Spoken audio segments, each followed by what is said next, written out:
Hey guys, today we're going to discuss a rather bizarre and unsettling incident, one that has largely escaped the mainstream media's radar, or was it intentionally? We'll find out. It's a story that speaks volumes about the state of our nation, and as usual, what it has to say is not particularly flattering. A young black woman, a Navy veteran, mind you, was arrested for trying to set fire to Dr. Martin Luther King Jr.'s birth home using a gasoline can. Let's get into it. Hey guys, welcome back to the channel. So this tale begins on a sunny afternoon in Atlanta, Georgia, the birthplace of none other than Martin Luther King Jr. Two visitors from Utah, probably expecting a peaceful tour of the historical site, instead found themselves in the middle of a scene that sounds like it's straight out of the Southern Poverty Law Center, but the race of the suspect doesn't jive with their kind of narrative, so they'll never report on it. According to reports, these visitors witnessed a woman later identified as 26-year-old Lanisha Henderson dousing the porch of MLK's childhood home with gasoline. Just picture that for a moment. Folks, this isn't some random building. It was targeted, of course. It's a symbol of the civil rights movement. It's a monument to one of the greatest leaders in American history.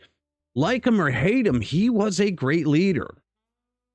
All right, so here's the video of what happened. You have the tourists outside and other bystanders who are watching this woman up on the porch.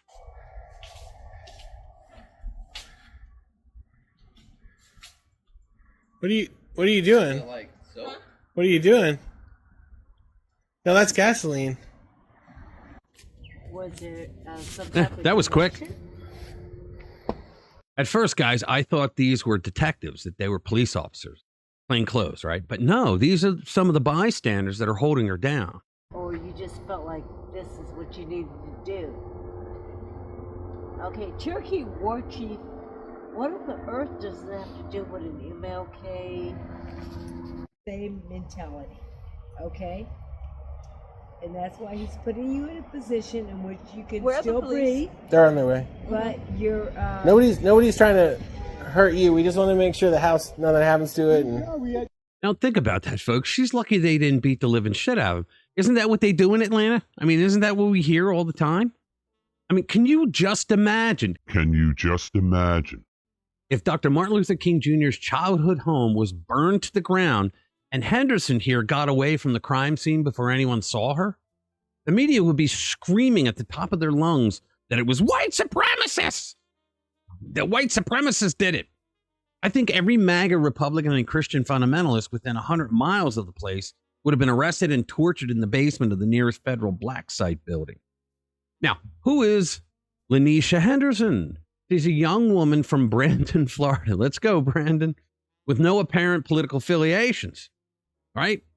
And yet, here she was seemingly attempting to set fire to a significant piece of American history.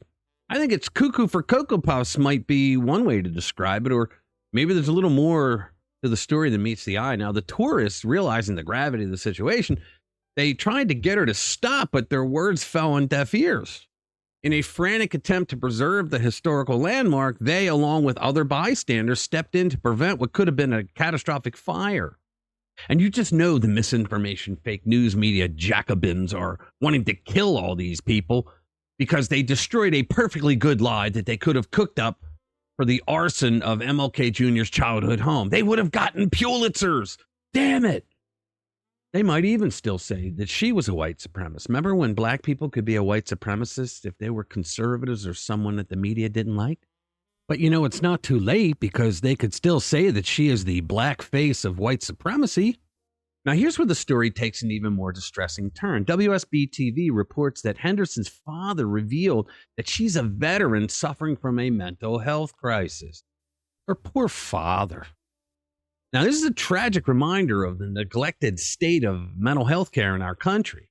You know, when conservatives argue to liberals who don't blame guns but blame the mentally ill people who are usually firing them, which is mostly the case, we're not talking about attacking mentally ill people. We're attacking the jackasses who say that a gun can make a decision to shoot someone.